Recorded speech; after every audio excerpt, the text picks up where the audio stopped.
Well, Merry Christmas, and hopefully you're right in the middle of a lot of good times with family and friends, in the middle of all your Christmas festivities, and hopefully celebrating the reason for the season, as we all say. We at Somebody Cares every year have the privilege to be used by the Lord to minister to a lot of families and those that are less fortunate. And thank God for friends like you that have been such a vital part of helping us through prayer and coming alongside volunteers and those who have served in so many ways and even giving of your financial resources to help us. For many of us, including yourselves, I know this has been an interesting year of economic challenges across our country. And I know that because of that, a lot of our resource capacity to help those in need has diminished, and yet our needs have increased, which is really the dichotomy for us. So here at Somebody Cares, we've been praying and saying, Lord, how do we take what we have so little of, and yet there's an increase of needs to meet? How do we meet those needs? God has provided very supernaturally. I want Vicki to share with you, our outreach coordinator, out of her heart of compassion, how she's been able to meet some of these needs as they come into our office and how we are able to connect the needs with those who can help us. And I think this will be some warm fuzzies to encourage you that out of what we seem not to have, God's still able to provide if we offer what we do have in Thanksgiving. Vicki? Doug, thank you. This year, when we started off the season, it just seemed like there was going to be such an abundance of need, and we weren't sure of the resources and everything. But God has once again proved himself faithful, because we have had an abundance of calls, and one by one, each one of those families are being sponsored, taken care of.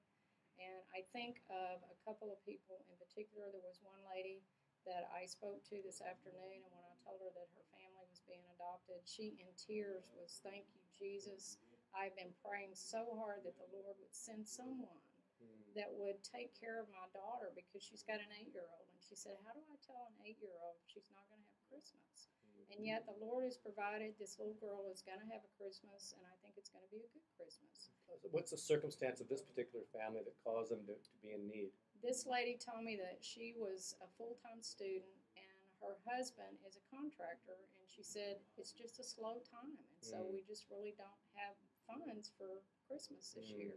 So I've had to tell my children it's not going to happen. And then you got a call the other day of a grandmother taking care of her grandchildren, Yes. and her daughter is serving the U.S. military and so would not be home for Christmas. Her daughter is actually in Pakistan, and she said, "I've been helping her with her children." She is the only source of income that this family has, and so whatever the daughter is able to send back from the military, that's what she gets. And so she was like, "I'm not sure how I'm going to be able to provide." She said, "I can meet their basic needs, but I can't provide any extra."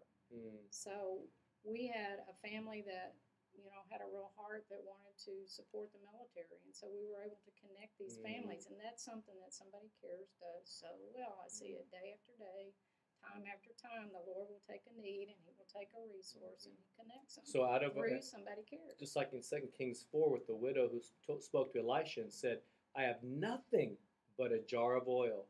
And so he said, "Take what you have and pour into the empty vessels," and it multiplied. Exactly. And so we said to the Lord, we have nothing, no resources, but we're available.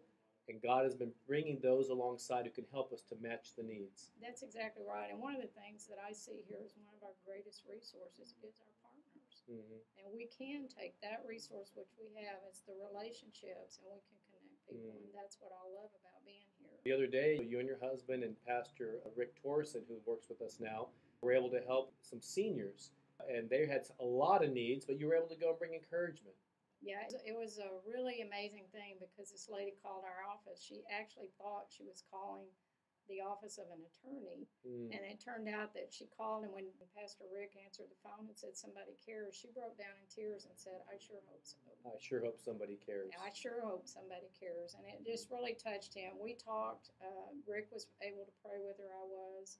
He and I went to visit her at her An home. on-site visit. We went on an on-site visit, and the amazing thing, you know what she needed that day? She wanted her Christmas tree that was in a back room in a little building out from her home.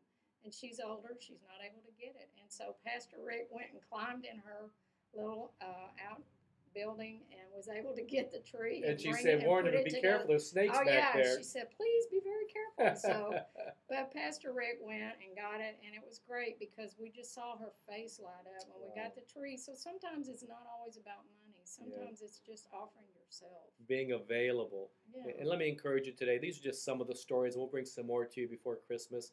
But we want to say thank you for your prayers and your financial support to help us continue to help others.